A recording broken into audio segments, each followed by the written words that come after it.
When Medicare Modernization Act was passed in 2003, one part of that was really the charge by Congress for CMS to implement and try to adapt what had been proven models for helping support chronic illness management in the commercial market, and to see whether those could be adapted for a Medicare fee-for-service population and prove out efficaciously that the impact could be transferred into the senior population in that type of reimbursement environment and organization of care environment.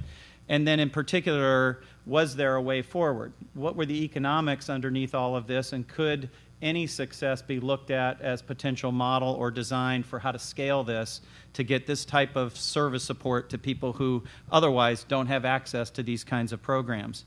And the government wanted to understand this definitively. And so they chose to do this in an intent-to-treat model and to do it in a 3-year randomized control trial format. So very rigorous undertaking. Again, the idea here was to identify people that had severe chronic illness and try to adapt the principles of what had been learned in the commercial and private sector and see if those could be applied in. There were 8 organizations that participated in this. Healthways was one of them.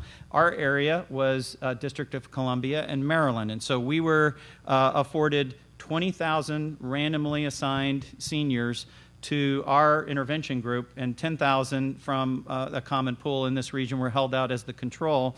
And just to give you a little bit of sense, we created an on-the-ground team and staff within this marketplace in order to be able to support this effort. So I think a lot of people think of chronic illness management or disease management as basically a nurse on a phone. Yes, there were nurses on phones within this model, but there was also nurse as well as respiratory therapists, as well as dietitians, as well as other advanced clinical people involved in this model. And yes, some of them worked in a call center environment in Baltimore, but also many of them were feet on the street. And the program worked hard to integrate these resources in the model so that this was a multimodality effort, and that there was a heavy presence in terms of coordinating with community resources, including things like faith-based ministries, as well as volunteer organizations in the community. So this was a very resource-rich model, and one that was aimed at trying to understand what worked and what didn't work in this environment. The challenge in this population was this had to be a voluntary program. So in other words, you're given 20,000 people. You were at risk as the entity to make a difference here in this model by gaining the immediate near-term trust of these seniors. And if you haven't tried to do that before, let me tell you, they don't come over easily. And from there, once you establish that relationship, begin to understand how they're being cared for. Just some quick snippets. Average number of prescriptions that these people on were in the low teens. They had an average of 5 comorbidities, serious comorbidities. So while advanced diabetes or heart failure may have gotten them into this trial, they also brought with them a whole host of other conditions. And they were seeing on average 8 to 9 physicians for their care.